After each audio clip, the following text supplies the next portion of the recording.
ठिकाणी उपस्थित असलेले विद्यार्थी बालगोपाल मित्रांनो,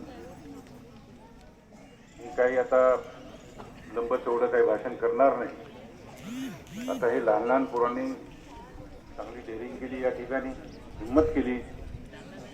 अनेक आमच्या वयाचे सुद्धा माईक समोर येऊन बोलायला घाबरतात. दोन शब्द काय बोलू काय नाही असं होतात.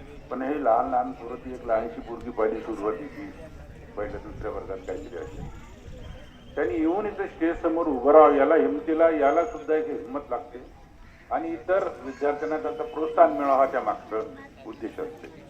असो, 78वा स्वातंत्र्य दिन आपण साजरा करत आहोत. आणि या ठिकाणी अनेक विद्यार्थ्यांनी भाषणामध्ये सांगितलं, आपणही सांगतो, बोलतो की माझं देशावर प्रेम आहे.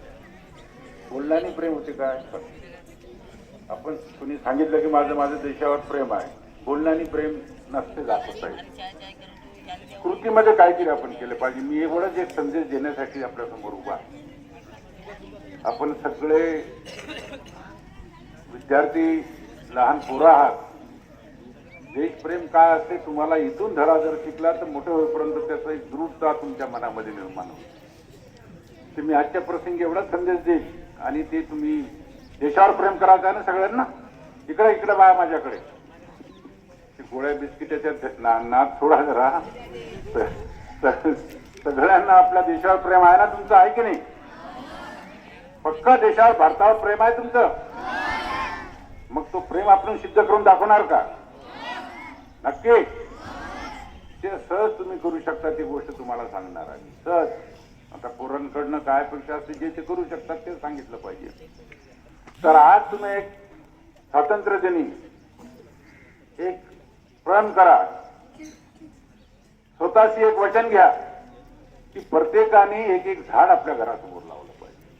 आणि त्याचे फोटो तुम्ही, आजकाल सगळ्यांच्या घरात मोबाईल आहे, तुमच्या मुख्याध्यापकांना पाठवा. आणि जे आमच्या वसतिगृहात पोरं पोरी राहतात त्यांनी आपल्या वसतिगृहाच्या परिसरात, शाळेच्या परिसरात एक झाड. आणि हे झाड पुरवण्याची जबाबदारी आमच्या संस्थांनी घ्यावी. जिल्हा परिषदेची शाळेचे आमचे मुख्याध्यापक, त्यांच्या सगळ्या कर्मचाऱ्यांनी त्या पोरांना एक झाड द्या. एक झाड आपण लावलं ते पर्यावरण या देशाचं कुठे आपलं पोहोचून जाईल. हे जर आपण केलं तर त्या अर्थानं आपण खऱ्या अर्थानं आपण देशावर आपल्याला प्रेम करून राहिलो, त्याचं एक प्रतीक होईल. एवढंच आपल्याला आजच्या प्रसंगी आवाहन करतो. आणि पुन्हाच ते आपल्याला सर्वांना, सर्व या ठिकाणी उपस्थित असणाऱ्या सर्वांना 78व्या स्वातंत्र्य दिनाच्या हार्दिक शुभेच्छा देऊन माझे 2 शब्द.